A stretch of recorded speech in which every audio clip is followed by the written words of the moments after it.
माँ गंगा और भटका हुआ युवक। एक बार एक युवक घर बार छोड़कर सन्यासी बनने निकला। वह समझ चुका था कि जीवन में कोई अपना नहीं है, अपने भी मतलब के ही हैं। उसने सोचा अब केवल ईश्वर का सहारा है। यही सोच वह घर से निकल पड़ा। बनारस में गंगा किनारे बहुत से छोटे बड़े साधुओं के आश्रम थे। वहीं एक आश्रम में रहने लगा। भगवान के प्रति उसका विश्वास अटूट था। जब भी कोई उसे उसके दुख के बारे में या उसकी गलतियों के बारे में कुछ कहता तो वह तुरंत बता देता कि गंगा मैया के जल में डुबकी लगाने से 108 यज्ञों का फल मिलता है और सारे पाप भी धुल जाते हैं। राम नाम जपने से सारे पाप धुल जाते हैं, सारे कष्ट मिट जाते हैं। भोले बाबा है ना, मेरी नैया पार लगा देंगे। इतनी श्रद्धा भक्ति के बाद भी वह अभी सन्यासी बनने के लिए परिपक्व नहीं था। उसे आज भी इंद्रिय आसक्ति थी। बनारस में उसका कोई घर परिवार तो था नहीं।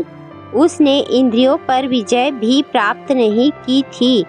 जब भी उसे इंद्रिय आसक्ति सताती वह वैश्यागमन करता। वैश्यागमन के उपरांत गंगा मैया के जल में डुबकी लगा लेता। धीरे धीरे उसके आश्रम में तथा बगल के आश्रमों में भी उसकी चर्चा होने लगी। एक दिन एक परिपक्व सन्यासी ने उसे युवक के हित में उससे कहा कि भाई, या तो तुम अपने सांसारिक जीवन में लौट जाओ या नहीं तो अपनी इंद्रियों पर विजय प्राप्त करो। तुम प्रतिदिन गंगा मैया में डुबकी लगाते हो, फिर वैश्यगमन जैसे पाप कर्म करते हो, इससे क्या लाभ?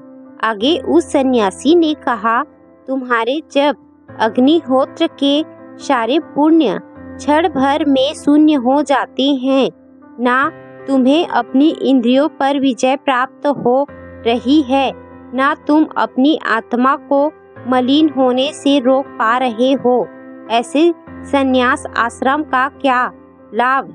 इस पर वह युवक कहता है, अरे भाई जी, आपको नहीं पता, गंगा मैया के जल में डुबकी लगाने से 108 यज्ञों का फल मिलता है और सारे पाप भी धुल जाते हैं। मैं तो केवल एक ही पाप करता हूँ, वही मैं प्रतिदिन गंगा मैया में 2 बार डुबकी लगाता हूँ, फिर मैं पापी कहाँ से हुआ?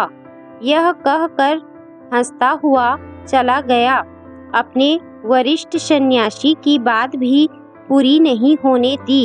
एक दिन की बात है, वह गंगा मैया की तट पर डुबकी लगाने पहुंचा।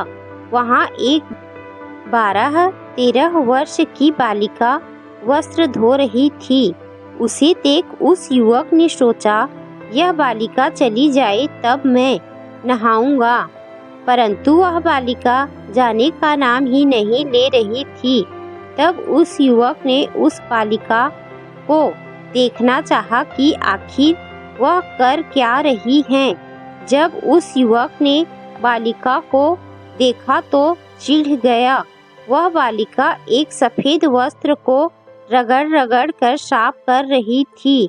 ज्यों ही वह वस्त्र साफ हो जाता, उसे तट पर जमे चिकनी मिट्टी के कीचड़ में रगड़ती, जिससे वस्त्र पुनः गंदा हो जाता। फिर उस गंदे वस्त्र को गंगा मैया के जल में डालकर रगड़ रगड़ कर साफ करती।